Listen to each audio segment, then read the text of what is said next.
We're back for our second interview, and we will be speaking to Karen Taylor, and she does the piece that's behind me over my shoulder. And we're just going to wait and see if she can show up, and she'll join us and talk to her a little bit about her work and her process and the reasons why she does birch trees, that kind of thing. There she is. There's Karen. She's always on top of things. It's awesome. Okay. And so we're still here at Leslie Grove Gallery, and we're going to connect with Karen. Hi, how are you doing? I'm doing great. Good. Awesome. Beautiful day. Yeah, I'm doing great. I'm just hanging out in, this is my home studio. Oh, right. Awesome. So, yeah, so this is a space I'm sharing it with, oh, you probably know my husband, Dave Harkham. He's actually showing his photography at Raw. Right. I'm basically spending my time between here and Studio 102, and yeah, the space I share with Rob Croxford and Jeff Cullen. So right. I think you've been interested, haven't you? How is it to work at home? I did this up until about a year ago, just before I moved into the shared space. So it feels weird. It feels like moving back in with your parents a little bit. Oh, I'm gonna say, yeah. And it moved from being my studio to being like the storage area. So I only really tidied it up properly in the last couple of weeks. Takes a little going to tidy it up and do stuff with it, turn it into a project room. Right. Storage. Awesome. So let's talk about this piece that's behind me. I'll flip it around. Talk to me about your process, please. And I'm going to go a little bit closer, and you go ahead. Cool. Well, this guy, he's actually my first painting that I did since this whole COVID started. I'm going to say I didn't paint for about a month. It took me a while to get into the groove of it.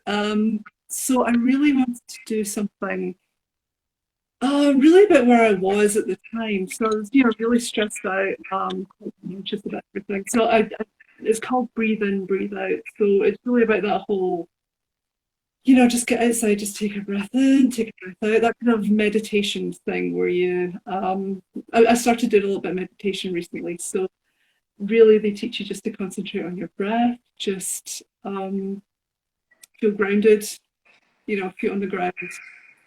Right.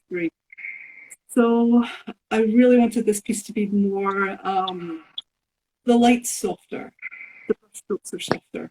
Yeah. Just trying to feel like and a lot of sky, just a lot of blue sky. Try and get a lot of air.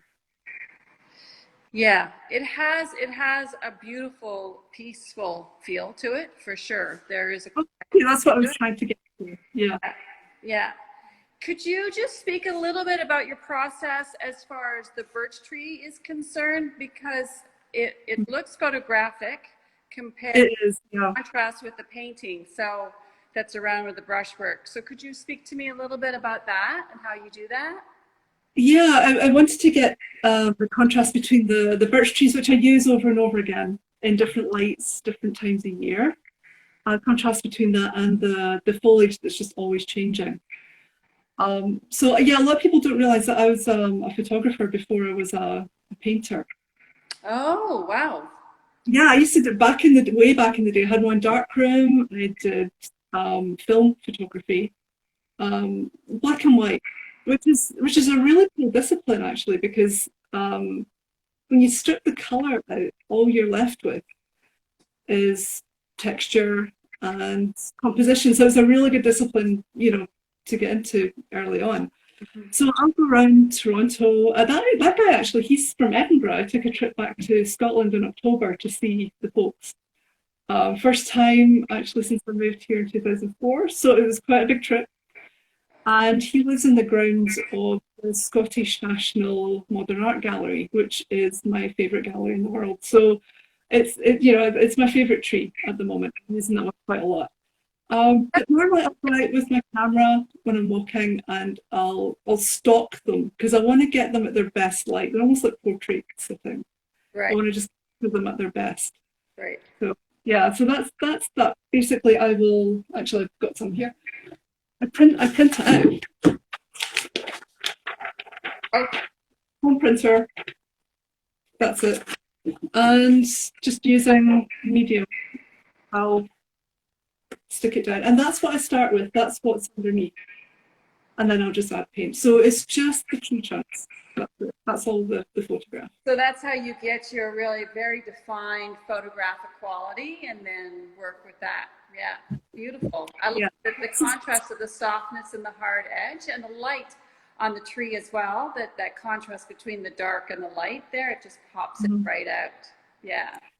I really like this one as well, because what you're not going to get from a photo transfer is that we call them silver birches in Scotland. We've got a couple of different species over there, and the silver ones are silver. This actually looked like it'd been painted with silver. It was lovely, lovely, really nice time of day, a late afternoon, over, just perfect light. Yeah.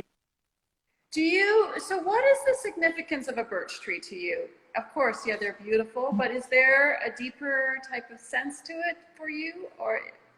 There is. I mean, I originally started using them because I did a series with them, it must be about 10 years ago now, it was a long time. And really it was because I always saw them as my tree, because I thought they were just a Scottish thing. I moved down to London for a while, didn't really have them there. And I moved here, and it turns out they're northern trees. They're all across Canada, Scandinavia, Scotland. So I was using them originally because it's a connection with home. You know, what was my home?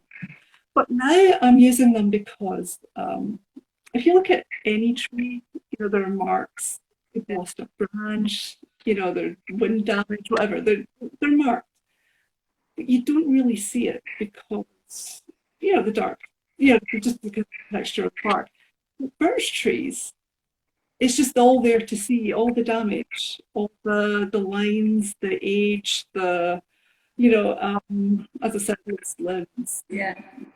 Animals, it's there for you to see. It just hangs out. It's just there, and I think it gives them a lot of character. Yeah. And I kind of think it's the same with us.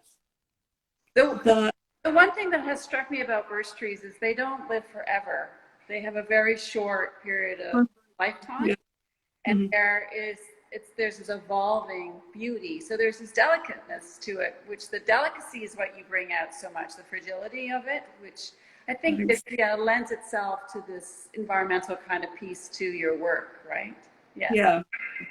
And I think that the more marks they have on them, the more we like them. I kind of feel it's the same with us. The more, I don't know, I just feel that, you know, the lines we have, the stretch marks, those weird like scars we all have in our chin from the dumb things we did as kids. All those marks, there's stories behind them. And then there's all our internal marks that we store up, you know, the heartaches and heartbreaks we go through. Again, there's a whole bunch of stories there. And I feel that especially these days, we're expected to produce this photo shoot version of ourselves, you know, lots of makeup, lots of filters. People ask us how we are, we're meant to say, oh, fine, everything's great. And I don't hold with that. I think that we're more interesting than that. And I think it's okay to be ourselves, and we should be ourselves. And as I get older, I lean more into that. It's just like, no, I'm good as I am. I'm good enough, and I want to celebrate.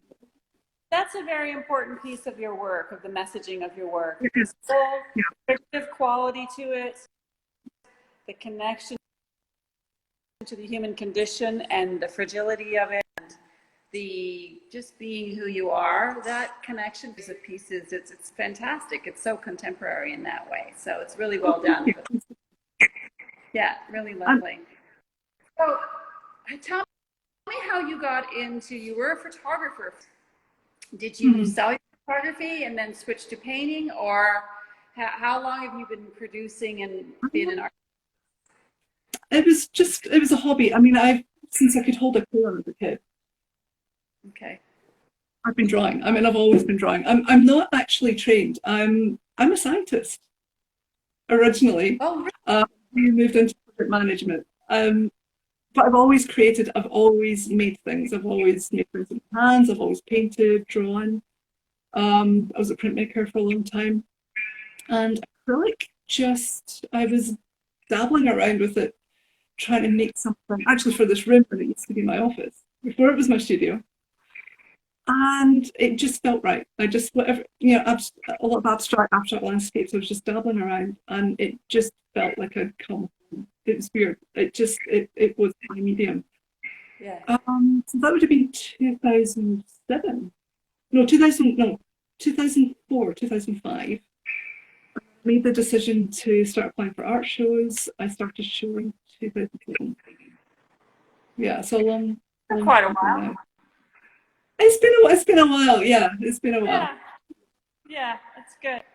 Well, thank you very much for talking to us, Karen, and really giving an insight to your work. I've never really spoken to you about it, and it's really a process of the transfer a little bit. And I always love the really meditative quietness to your work. It's really linked for that. So I really enjoyed speaking with you, and thanks for joining. Yeah, good to talk to you. That's been great. Good to see you. Bye. Okay, great. Thanks a You lot. Have a too. good evening. Bye. Who's still with us? I'll be back. I was talking. Okay, thank you. Bye.